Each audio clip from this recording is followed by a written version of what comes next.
Have you ever wondered if there was someone at the U of A who could make life easier? I'm late for class again. I don't even know where my class is. Coming to you this semester. Why do I have so many topic goals? When is the next knowledge check? And who is Alex?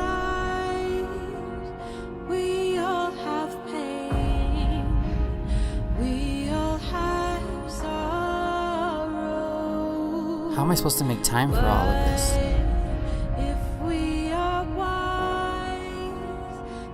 What does studying even mean?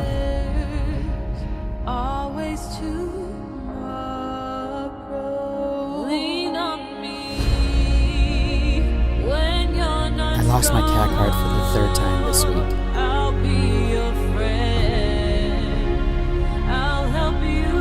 What if I told you that inside Bear Down Gym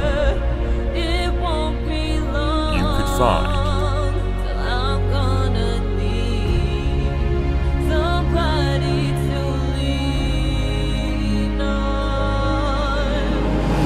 your learning specialist?